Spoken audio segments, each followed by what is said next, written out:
This video is brought to you by Squarespace. The Miami Grand Prix is coming up this week, and let's say I'm not too impressed.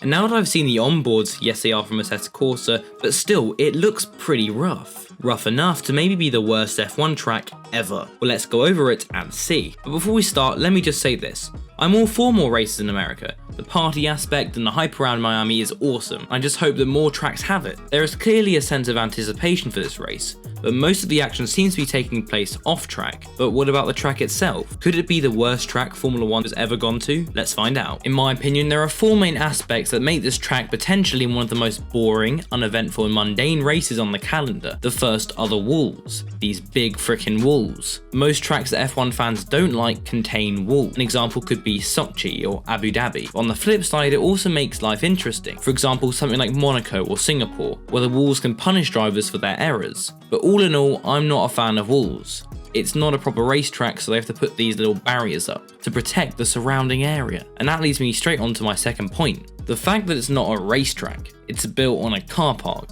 Now, probably one of the most famous times an F1 circuit was built on a car park was the last time F1 tried to make it big in Vegas. Some may say that what happens in Vegas stays in Vegas, because it did for many years in F1. There's a reason why F1 hasn't returned there for a while. Our last outing in Vegas was also in the car park, known as the Caesars Palace Grand Prix. Now let me show you the layout. Yikes! Let's just say it's not the best design in the world, and since it's on a car park, the Caesars Palace Grand Prix was flatter than a pancake.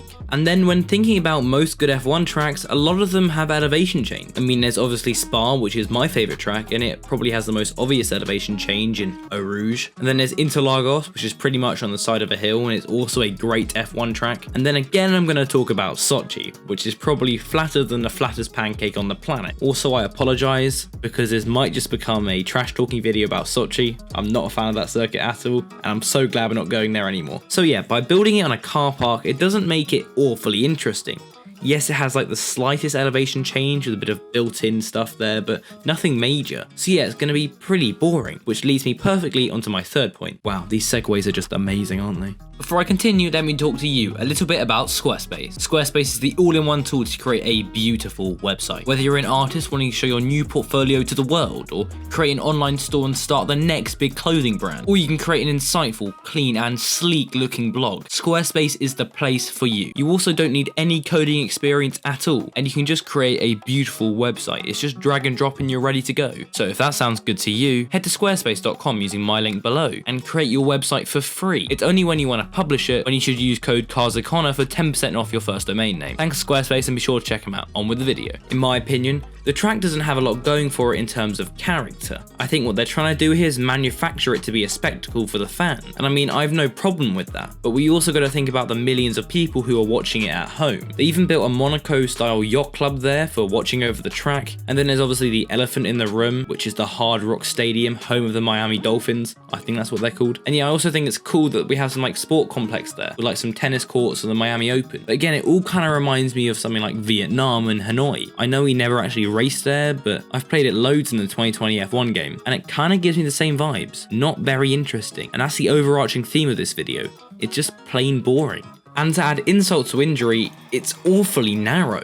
Like, there are some Castle Baku style corners which are really tight, and then it opens up to some massive long straights. There are 3 of them, which I guess is kind of cool, but it's just those walls, man. Most F1 tracks with the walls aren't great for overtaking, and that leads me on to my final quarrel with the circuit. It's another street circuit. It's almost like half of all F1 tracks these days are street circuits. Gone are the days of having every single race on an actual racetrack built for racing, which I think is sad because they're made for actual racing. I know these days, these so-called street tracks are pretty much made from the ground up.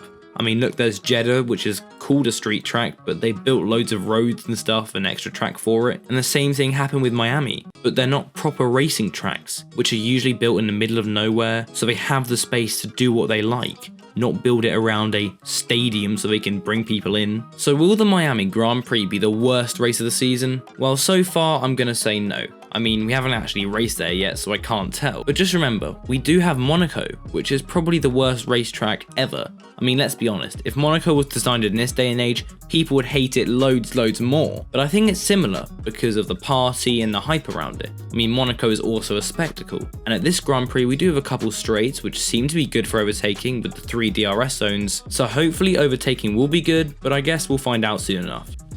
With that said, don't forget to like and subscribe, and follow me on Twitter as well, @CarsOfConnor. So I'd like to thank you for watching. I've been Connor, and I'll see you later. Bye.